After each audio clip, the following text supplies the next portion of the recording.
Hello, and welcome to Mental Health Matters. I'm your host, Liz Lang. Each week on this podcast, we will break down various aspects of mental health. We are so excited you're here and hope you enjoy this week's episode.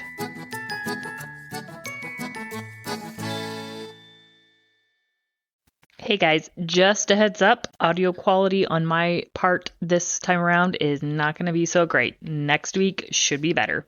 Here we go with the show. Hey guys, Liz Lang here with Jeremiah and Selina from Core Connection. And this week we are going to get into why teen mistakes can strengthen relationships. And before we do that, I am going to give a life update in lieu of a parenting moment. And they correlate because my life update is a result of parenting. So I had some minor complications leftover from the birth of our daughter that resulted in a pretty significant infection on my part. And so I spent about a week in and out of the hospital, which is why we have been AWOL at the podcast for the last 2 weeks. I am home doing really well. We had a great Christmas as a family. That was wonderful. And it was a lot for our family. And one of my main coping mechanisms when times get tough like this, and I shared this when we did our episode on gratitude is a major coping mechanism for me. And it's one that I'm very comfortable with and I love and that I utilize very heavily. And so that's kind of what my focus has been the last couple of weeks as we've dealt with this, is just how grateful I am for the community that I have and for so many friends, so many family members were willing to step in and help out with the kids and, help out with a newborn or a month and a half old baby. And that was a pretty significant deal. I ended up having to have 2 procedures that required anesthesia. And so Curtis was able to just be with me and focus on me and help me out while somebody watched the baby. And so it was a crazy ordeal. And again, just so much gratitude for the community that I have and just people being willing to step in and help out. So we are back at it. We are optimistic and hopeful that 2026 is going to be better and that we're going to be able to get back into the swing of things and be able to get back into regular episodes. Yeah, we're glad you're back and glad that things are on an upward trend and hopefully things continue on that trend. And we'll look forward to being a little bit more consistent in our podcast recordings and releases. Yeah. Glad you're back and healthy and everyone's doing good. Yes. So all good things. All right. So how teen mistakes create opportunities for trust and growth. And mistakes are inherently part of the teen experience. Your teenager is going to make mistakes. They've probably already made mistakes. And guess what? They're going to make more.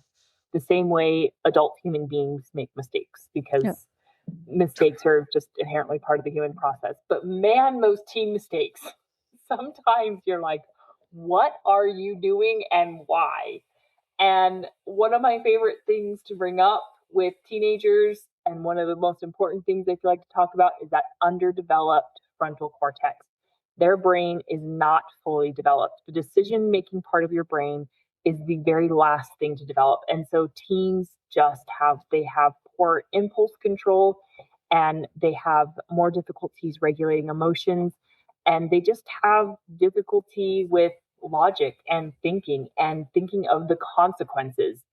And it can create a lot of frustrations for parents. And I also want to start by saying to parents, it's okay to feel that frustration when your teen makes a mistake, especially if it's one of those mistakes where it's like, better. You shouldn't have done this.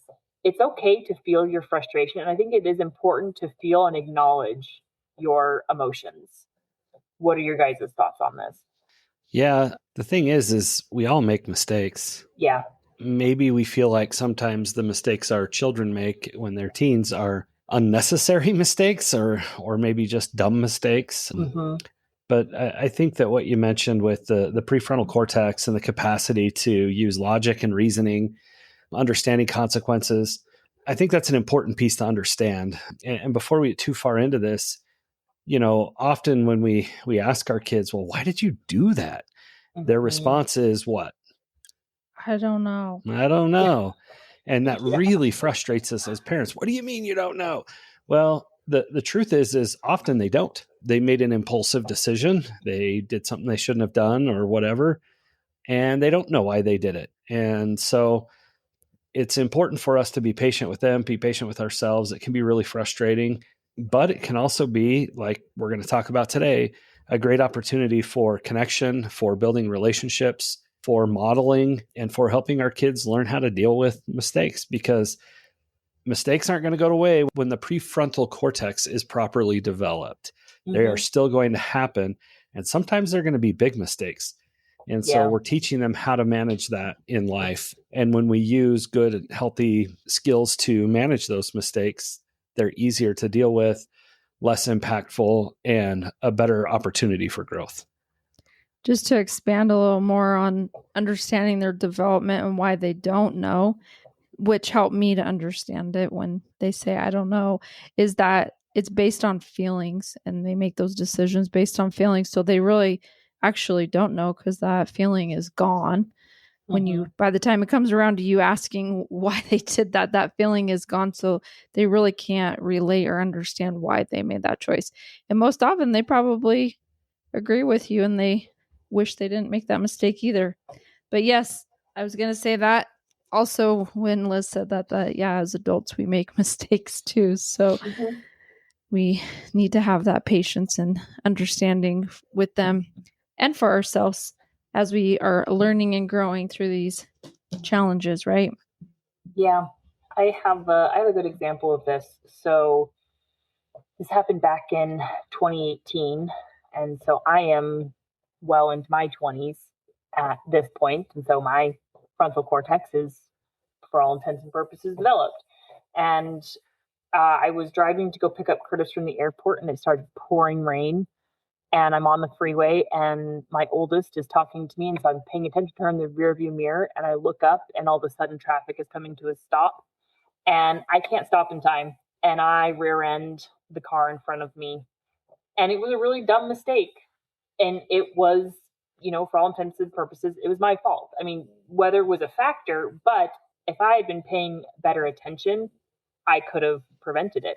And so as you're telling this about, adults making mistakes versus teens making mistakes, I kind of wonder what would have happened had I been a teenager and I had done this. What would have been the ramifications? I mean, the ramifications for me as an adult, I got a citation. It was my only traffic infringement ever. Like, I didn't have so much as a speeding ticket. So, I had a pretty good, clean driving record up until this point. And so I did get a citation, and then insurance had to get involved and all this stuff. And so, I had my own ramifications. The biggest one probably being it totaled the car. We had to purchase a new car. And so, again, I just can't help thinking, what would that have been like had I been a teenager in a similar situation instead of an adult? Maybe it was a friend in the car. And then my parents are like, you can't drive with friends in the cars, or this, and this. And the reason I bring this up is it is important to remember that adults make mistakes too. I mean, we often give teenagers a lot of the same responsibilities as adults in terms of driving and, making important decisions. And so it's good to keep that in mind. And when your teen does make a mistake, like maybe they did get into a car accident and it was genuinely a mistake, it was an accident, right? Keep in mind, adults do it too. Well, and that's a really good example, because as you're saying that, I'm thinking that, I probably, as a parent, if that happened with one of my teenagers, I think what is the motivating factor is, they need to learn something. But sometimes that is interpreted and more turns into punishment, right? Instead of something for them to learn. Sometimes they can learn from those natural consequences that come with that. But in that situation, I think you would need to question yourself when you are maybe giving them a consequence. Is that a punishment or is it a consequence? Because like, oh, you can't ever ride with friends in the car. I think the motivation behind that is like, oh, I'm trying to teach them something they need to learn. They need to feel this. They need to be punished to understand why they can or can't do that. But I don't think that's necessarily always very helpful or help them to learn if we're looking to teach them a lesson. And sometimes the natural consequence of your action is it's a learning lesson in of itself. I mean, it certainly taught me I have to pay more attention to the road, right? And so, and like no one's going to tell me, well, now you can't drive with your kids in the car. So, like that's not going to be a consequence that's going to happen to me. Nobody's going to tell me that, right? And so, again, I think it is just good to keep that in mind and to just kind of sometimes let the natural consequence of something like the natural consequence of getting into a car accident could be, well, they totaled the car, or maybe they broke a bone, or like somebody got injured. That's a pretty significant consequence, and it's a very natural consequence, and sometimes I think that can be enough. And it's not that you just ignore it. I think it is still important for a teenager to say, hey, we got to talk about this, what you learned, like, what happened. It's important to process it. So you don't just ignore it. Like, you need to talk about and acknowledge. I think the fact that you have this natural consequence is enough. And I'm not going to give you further consequences because, well, you suffered enough. Yeah, and of course that is understanding that there was just a genuine mistake made. If we're talking about drinking and driving or some other poor decision of that nature, there may need to be additional consequences, right? Yes. Yeah, maybe, less access to vehicles or things of that. It just depends on the situation. And we're going to get into some of that, I think, a little further down the road in this episode. But I think that the important piece is that we understand that kids are going to make mistakes, and making mistakes is part of how they develop who they are as people and how to manage their lives. They need to make mistakes. It's actually really bad if we, as parents, shield them from ever making mistakes. They need to. They just have to do it. That's how they learn. That's how they grow. Strength comes through experience. Strength comes through going through difficult things and learning how to come out on the other side of it. If we protect our kids from every potential mistake out there, we're going to inadvertently create weakness in them. And it's not our intention, but it also will erode their confidence and their trust in us as parents. So if you think about a kid who never gets to make any choices because we're afraid they're going to make a mistake, they will never have the confidence, the self-confidence to make their own decisions and choices. And we see this in young adults often, right? Like I'm 22 years old and I've got to call my mom because I'm not sure what choice I should make here. Well, you're 22. You probably should figure out what choice you need to make. Not that you can't consult with mom on a difficult thing, but just having the general ability to make decisions in your life, a lot of that will come from being allowed to make mistakes. And of course, we definitely protect them from life-altering mistakes, right? But allowing them to make decisions and choices is going to be critical for their growth and development. And I think another thing to consider too that teens face in decision making is peer pressure. I think so many mistakes that teens make are tied to peers, like a decision made surrounding a peer. And, I don't think the right move is always necessarily to just say, well, now you can't be friends with that person anymore. I mean, first of all, that's not necessarily going to work. Or you can tell your teen, don't be friends with them anymore. But the reality is they go to school, they interact with this person. You can't keep them from them beyond walling them off in a room somewhere, which is not healthy either. So, but it's important to, consider peer influence when teens are making mistakes, and just coming back to that and having that conversation of, okay, so what are your friends influencing you to do? And just paying attention to, maybe they're consistently making similar mistakes or the same mistakes, and it's always around this one friend. Point that out to them. try to help them see the influence this friend is having on them. Yeah, and maybe this is a kind of a good time to get into how we respond when a mistake is discovered or we learn about it, because often our natural tendency is to lecture or overpunish or to I'm going to come down hard on them. I'm going to teach them a lesson. In fact, there's kind of a trend going around. I saw a reel on it the other day where it's a joke where a kid tells mom to like shut up in front of dad or something like that.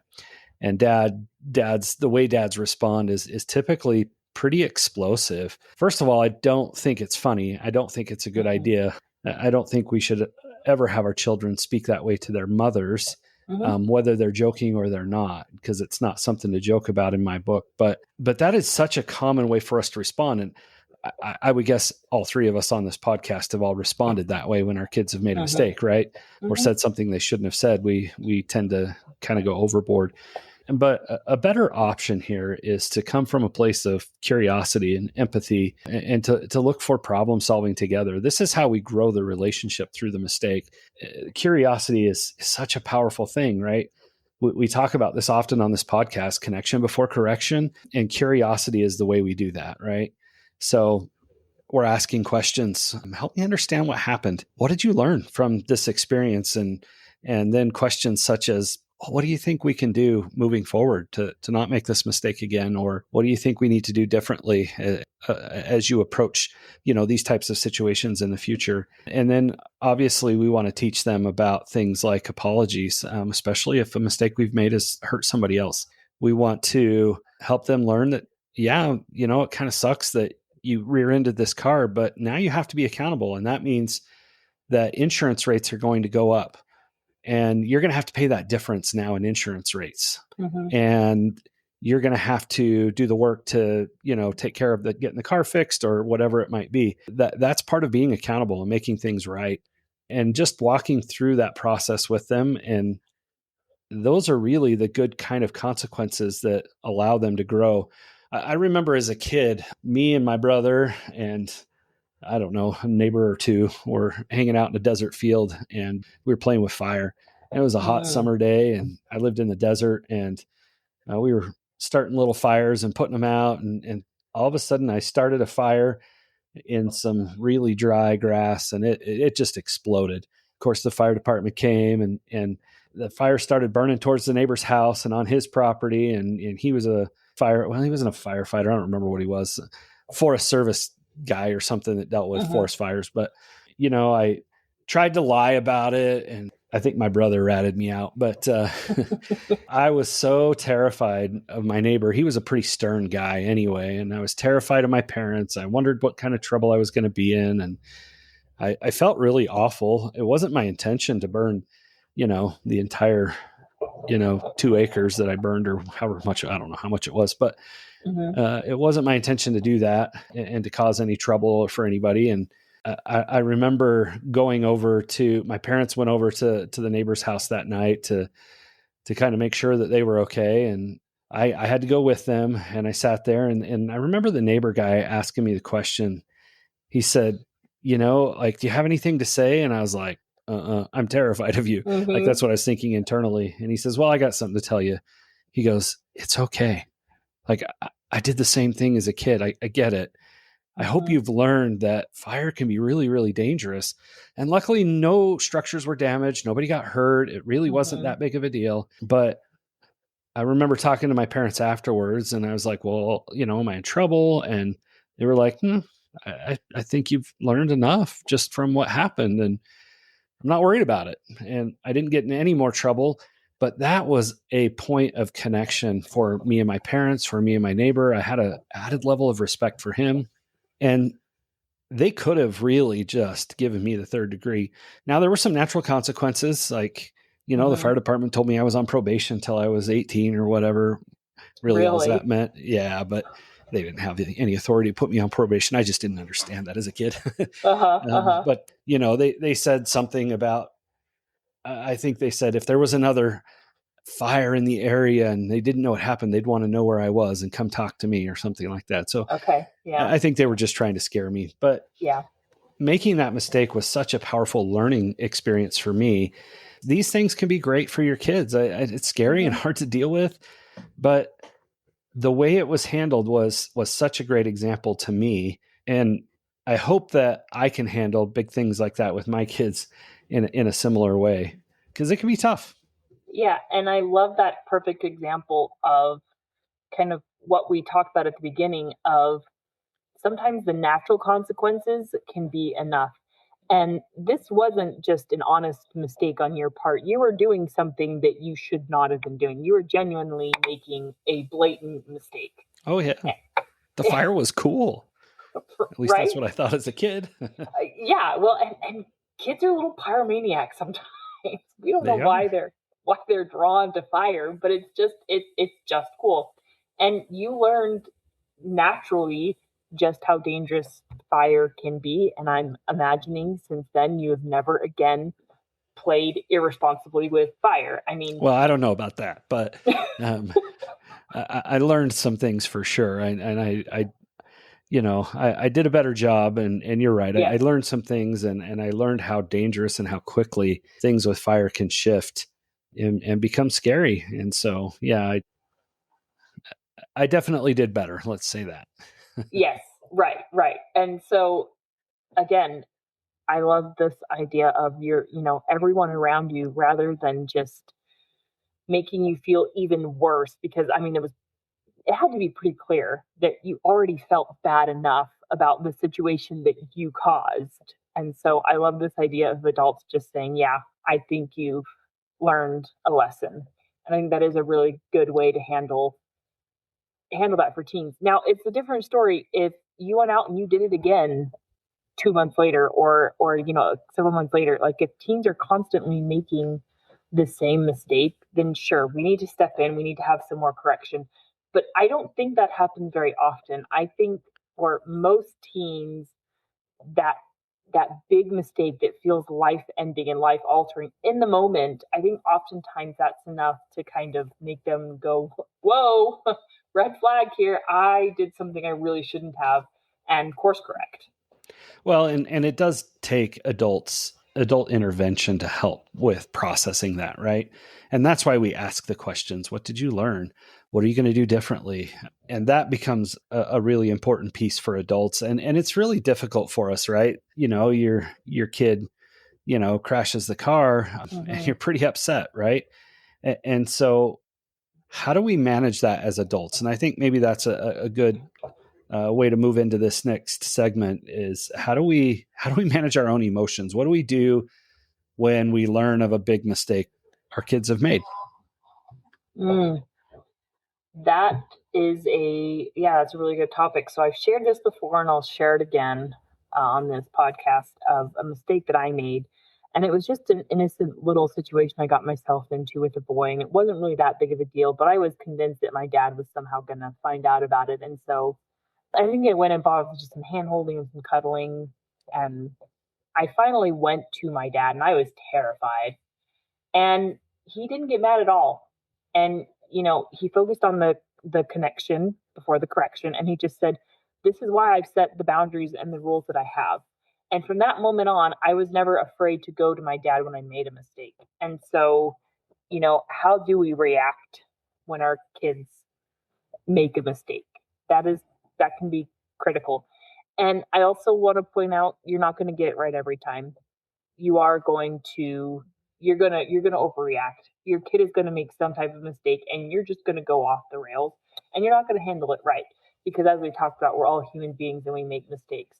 So yes, we want to do our best to temper a reaction, and we hope that we can just be calm and cool and say, well, yeah, that obviously was not a good idea. That was obviously a mistake. And, you can go into all right, what are we going to do to fix this? Like, how are you going to remedy this situation? What have you learned? All that kind of stuff. But what happens? What do we do when we blow up? What do we do when we don't handle it well? That's maybe another really good place to go. I think an answer is to look at yourself and regulate yourself. I think it's okay to take some time yourself to not react, to not have a response. You don't have to have a consequence or punishment right away for them. Mm-hmm. It's okay to take a moment and say, you know what, I don't like how I'm feeling, and I want to be in a better place before I decide what we're going to do with this. But I can't help but thinking about the situations that you both shared. And what's interesting to me to point out in both of those, when you talk about the natural consequence and you guys have lived through it and you're at the other end of it, but you both felt like you learned something from it and you were able to apply it or do something different in your life because of the lesson that you learned from that. But I can't help but wonder, as I was talking earlier, when we're saying like to punish because we feel like they need to learn something, if you were like, when you ask those questions or the adults asked you those questions in those situations, I feel like you took the ownership in that and then those situations to learn from it. But I can't help but wonder if you were punished and forced to learn something, how that outcome might have been different, and if you would have really learned or made a course correction or change something different in your life because of what you feel like you naturally or on your own took that ownership from what you learned from that situation, instead of being almost forced on you to have to learn that in the sense of a punishment. So I don't know, to me that just kind of like makes sense in my mind when you both were talking about those situations of how it's true, how you can just naturally learn those things, or it's naturally has that course correction without a lecture or punishment that's forced on you to learn those things. And I think sometimes we do need to have some additional consequences based on something that we've done. For example, if we have a child that's maybe struggling with pornography and being places they shouldn't be on their phone, maybe there needs to be some more significant consequence there to help them, but not to punish them, but to help them. And that's where the conversation takes that route of like, hey, what are we going to do moving forward? What can we do to help solve this? You know, maybe your kid, it's the third time they've gotten in a car accident. Okay, the car's not totaled, it's still drivable, but at what point do we say, we're going to pull back on the driving? Maybe we're going to do some more training. Maybe we're going to go through some sort of a class on driver safety. I don't know, whatever it looks like. But sometimes we can't just wait for natural consequences, right? And sometimes we have to utilize logical consequences that would help them to learn and grow from the experience or help them overcome whatever struggle they're dealing with. Sometimes it might be a little bit out of their reach to make those decisions on their own, I guess. Yeah.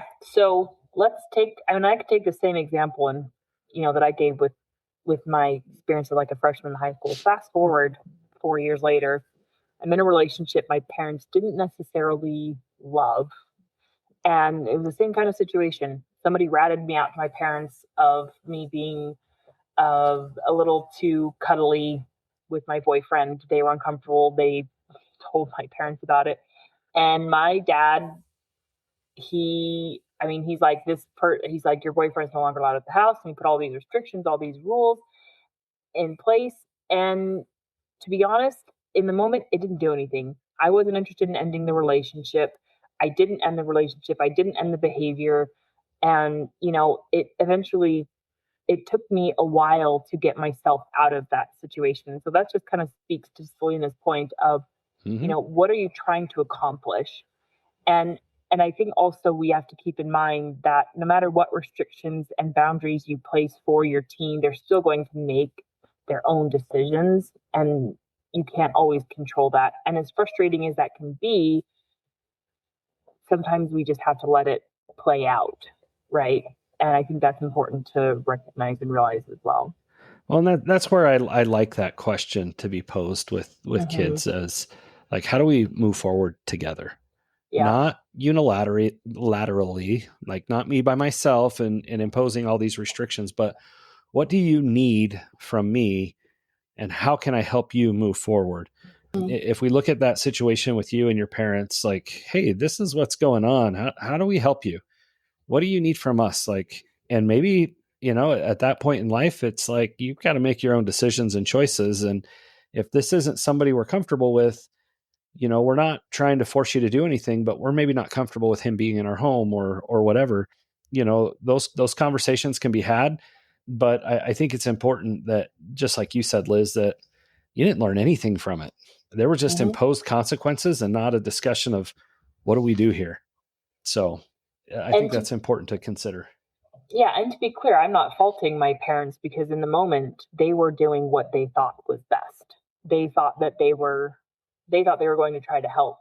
And I think that's where a lot of parents are at, is they just want to help. And it's so easy when we see our teen, or our child that we care so much about, heading down a road that we know is not going to end well for them, or may not, right? And it's so natural to want to step in and just put a stop to it. But they have to be willing to course correct. They have to want to walk down the path with you that you have in mind. You cannot force them down a path that you want them to go. There was no way my parents were going to force me out of that relationship. Nothing they did was going to force me out of it. They could have taken away my cell phone. They could have locked me in my room. Eventually, they couldn't do it forever. Eventually, I was going to go back to that relationship. Yeah. And so, you have to just walk the path with your team rather than just creating friction and trying to force them in the direction you want to go. It's just not going to work. Well, we want to be careful here too. I don't want parents to feel like, I can't control them, so I'm not going to do anything. No, we're still setting boundaries like your parents did, right? Like he's not allowed in the house. Like here's the expectations, but we still have to set boundaries and expectations. And you're right. Like we can't force them to want to walk the path with us, but we have an obligation and a responsibility to them to keep them safe and to help them along that path. And so sometimes the mistakes are huge. Sometimes they're really big. Mm-hmm. Sometimes we might have to intervene in a way that is outside of our comfort zone to keep children safe. Selina and I have had to do that. It's been rough. Yeah. I don't love doing that, but when we have to do it, we have to do it. But I think that it's really important when we get down this road, we want to look at what's really happening here. We need to ask ourselves, is this about me or is this about my kid? Am I afraid of this mistake they're making? And what is the fear that I have about it? Is my fear their own safety and well-being, or is my fear the way it might make me look as a parent? Those kinds of questions we really have to get into. We have to make sure that we're managing our own emotions and that we're not making these decisions based out of anger or out of fear, but out of genuine concern and protection.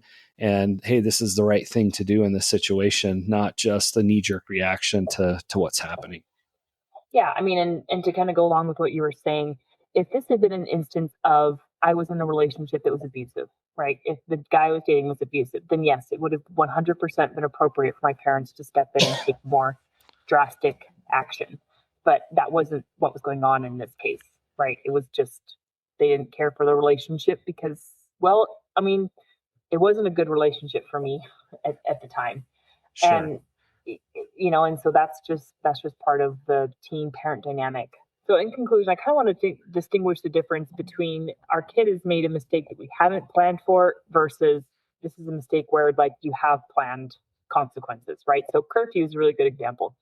You have this expectation, you have this boundary of here's curfew. And usually in those instances, it's good to have the consequence, the expectation, the consequence in place. All right. So this is curfew. This is the expectation. Here's what happens if you break the expectation or if you don't follow through on your part. Right. And so in that instance, it's really easy. It's simple. It's straightforward and you can deal with that. So what we're talking about are instances where like, okay, yeah, maybe your kid didn't break curfew, but they were doing something really, really incredibly stupid. Like, I don't know, maybe they were doing donuts in a parking lot and in a snowy parking lot and I don't know, banged the car into a mailbox or something dumb like that, where it's like they were just clearly doing something they shouldn't have been doing.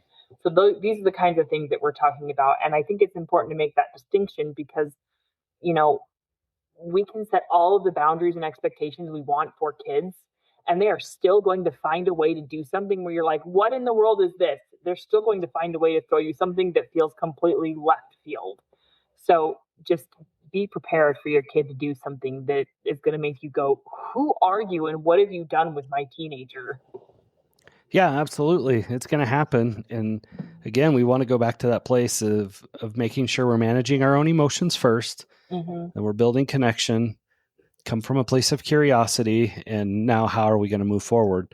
What are we going to do to resolve this, to accept accountability for your behaviors, to make things right, whatever that looks like, right? It's going to happen. And I love that Selina mentioned earlier, like, hey, we don't have to make a decision today on what the consequence is. Yeah. Let's take a moment. Let's sleep on it. Let's breathe. And let's come at this from a place of cool heads and a place of understanding so that we make good and wise decisions. Something I like to do is to ask them what they think the consequence should be.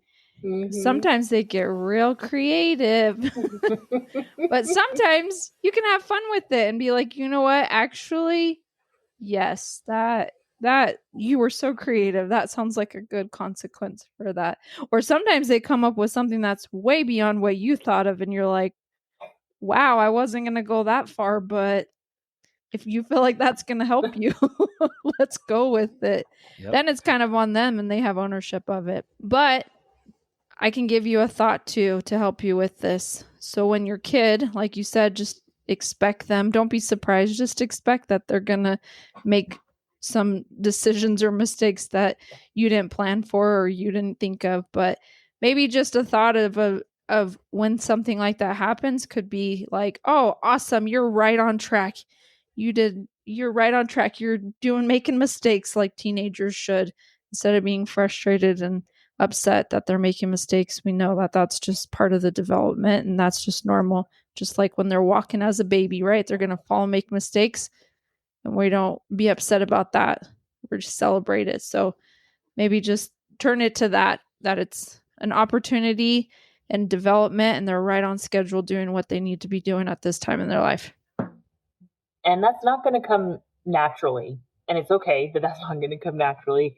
So that's a great shift in perspective. And I love that perspective of, hey, my team's doing the human thing. They're learning and they're growing. Let's celebrate that. It's okay to take time to shift to that mode rather and away from, how could you do this to me? Right. So give yourself grace. And I realize that there are some pretty significant choices that would affect you greatly. So yes. I have a side note on that I understand. You can be upset. Absolutely. Be upset. Process that. Figure it out. But just know. Oh, I got a good one to share. I think I learned something yesterday that might apply with this. So far, we have made it through 100% of our mistakes and trials. So we have a pretty good success rate. So with that, we can say that with our kids. So far, they've have 100% success rate of making it through their mistakes. So they've got a pretty good success rate of learning and figuring those things out. That sounds like a perfect note to end on. So next week, we're going to get into handling porn exposure in teens. Really important topic that I think we're all pretty passionate about and really good one to talk about. So we hope everybody had a happy new year, and we will see you all next week. Have a question? How about a topic you'd like us to cover? Send us an email at mentalhealthpod21@gmail.com.